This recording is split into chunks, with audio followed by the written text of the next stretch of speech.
paligiran natin ay pinag-usapan lahat except ang people's agenda. So, yan ang dahilan na ako ay tumakbo, kakampi ko po lahat na politiko. Basta isinulong ang people's agenda. Ang una kong kakampi ay taong bayan. Kaya dapat ang taong bayan ay siyang mangumpan niya. Mangumpan niya ang taong bayan na nasaan na ang people's agenda. 21 February, ang utos po sa amin, ang assistant ko noon was classmate po ni Colonel Allen Capuyan na si Lieutenant Alex Balutan. Ang utos po sa amin, dahil hinuho namin yung 19 na reformist sa El Fraile, kung saan papakain sa pating. Kinabukasan, madaling araw, ni-raid na yung RAM headquarters sa 15th Avenue, puhulihin na sila Minister Enrile at si then Colonel Honasan, Colonel Kapunan. Ngayon, 22 February yan. Nung nagpunta na sila sa MND kung saan nagpatawag din sila ng ganitong press conference. Alam niyo, dapat talaga makorek natin yung narrative dyan. Kasi kung papansinin mo, dalawang version yan. No?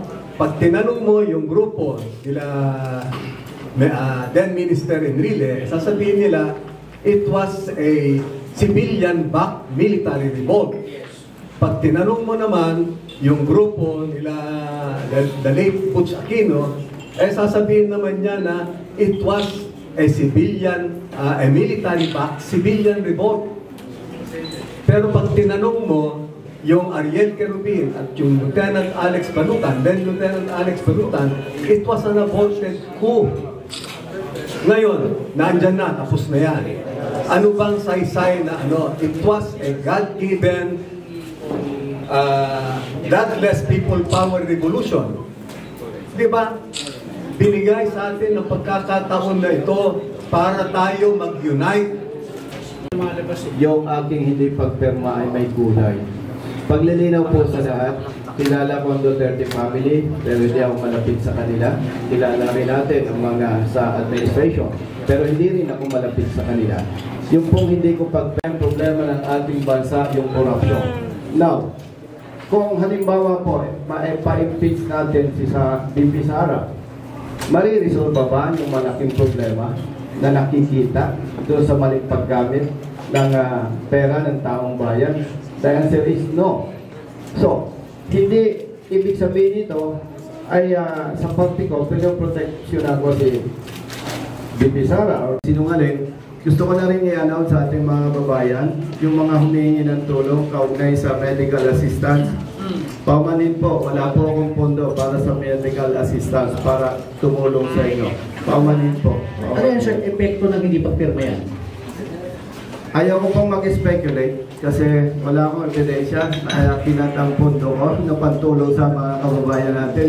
Ayun lang. Basta alam ko po, wala po akong pondo pangtulong sa ating mga kababayan. Hindi ko alam kung ito ay ang dahilan dahil hindi ako pumirma. Ang bentahan natin ng gasolina, nag-a-average tayo na 58 na ngayon.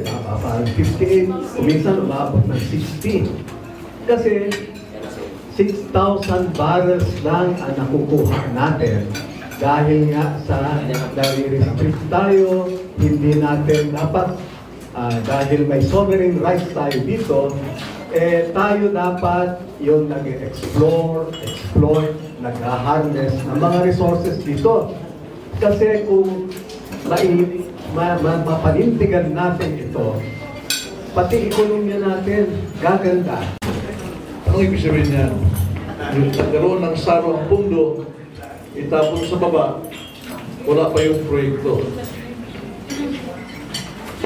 So, alam niyo na saan papunta yun, para paghati-hatian yun.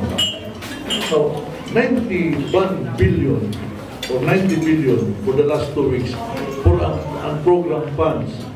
Tapos wala ka ng support si Congressman Pusita para sa mga naging-kahos na expected na siya tumulong.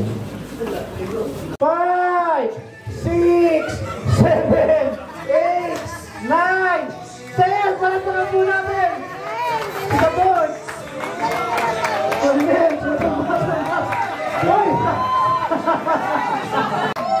Okay na nyo ha. Ang galing. Alam mo, parang gusto kong magalit sa partner ko eh.